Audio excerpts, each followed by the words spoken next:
Hello, just arrived from Osaka in Japan is the new Rokuhan USRA 060 tender engine.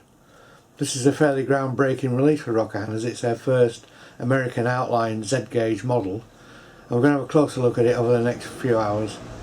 It's had some rave reviews in America already and also some slight tweaks about what radiuses it'll go down to, so we'll test that out on 2 or 3 of the layouts and just see how it performs. The packaging is the same as the Japanese outline Z-gauge locos that Rokuhan produce in their standard crystal case.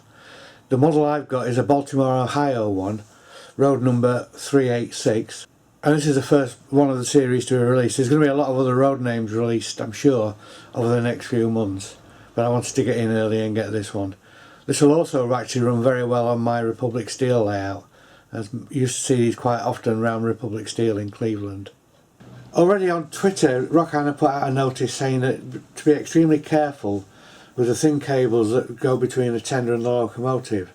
It relies very much on the pickup from the tenders for electrical power, and these cables are quite fragile. This has been mirrored as well on some of the comments on trainboard.com, where people are saying that these cables are extremely delicate. So it needs to be handled with care when you take it out in and out of the packaging.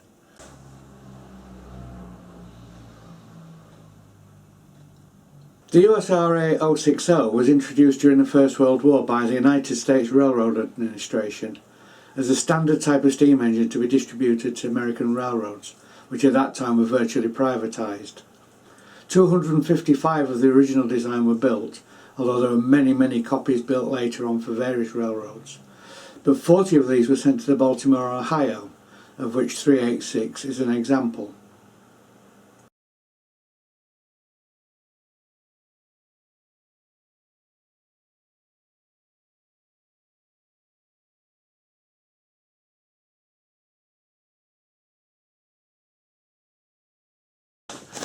The instructions are in both Japanese and English. In fact, the English instructions are better than you get with some of the Japanese products. They're obviously taking the American market quite seriously with this. It goes into detail about, again, being very careful with the wires between the tender and the loco, and also the fact that you've got a choice of 4 couplings that you can fit to it. So as standard it comes with their version of a Buckeye coupling, which should connect to MTL and AZL couplings, but we'll find out when we test it. There's also the chance to put on the European couplings, what we'd call the Märklin couplings, and also the Rapido couplings that all their Japanese stock comes equipped with. I'm going to test it first with the knuckle coupling with some MTL and AZL stock on the layout, and we'll see how it gets on. The body's very nicely detailed. The main handrails are moulded on, unfortunately. The firebox is painted in silver and it does stick out rather a bit. I may have to tone that down. And the valve gear is nicely reproduced. The front headlight is directional, lights up going in the forward direction. The rear ones are dummy. The bell is separately applied and the cab windows are glazed, which is a nice touch. On the underside view you can see that the tender pickups pick up off all 8 wheels on the tender. The motors in the loco in the cab and firebox, and you can see the coupling between the tender and locomotive, and also where the plug-in Rokuhan couplings fit, they simply snap in or out and change to whichever sort you want.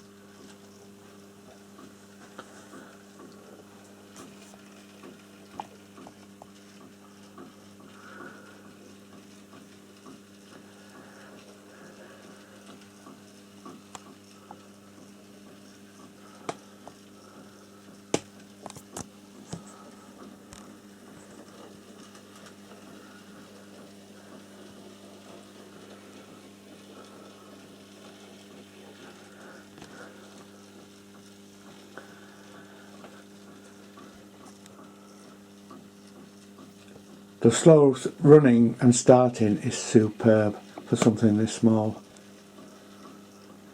I'm using a Gagemaster pure DC controller, which actually pumps out 12 volts, but obviously we're never going to turn it right up way up to 12. But this is running sweet as a nut.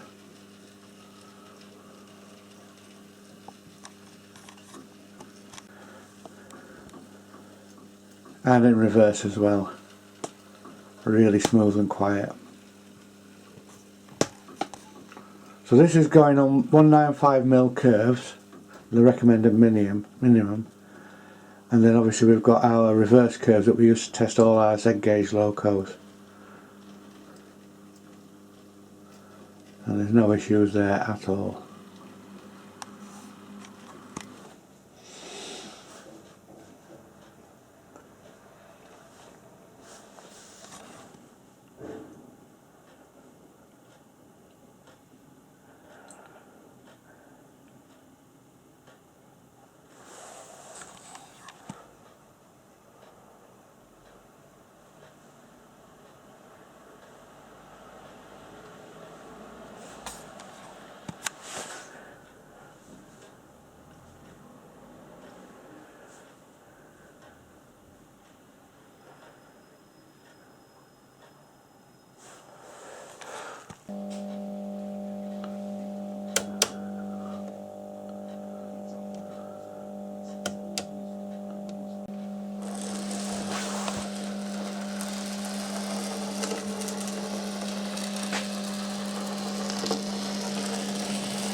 So in conclusion, I'm very happy with this model. It's very good indeed. It's slow running superb, the details are excellent, it's presumably going to be quite reliable because everything else I've got by Rokuhan is. I got mine from Plaza Japan in Osaka in Japan. They sent it to me FedEx, which is the way I like to get things these days. But I know that Z-Scale Monster and Z-Track Centre in America are both stockies of it, and I'm sure your local Z dealer will be getting some in as well. I'd be interested to see what the new road names are coming out as and when they're released. If they do nickel plate road, I'll get every single number in, whatever ones they want to release. And it bodes well for them expanding into American Z-scale even more, perhaps with some more exciting new releases. We'll just have to wait and see.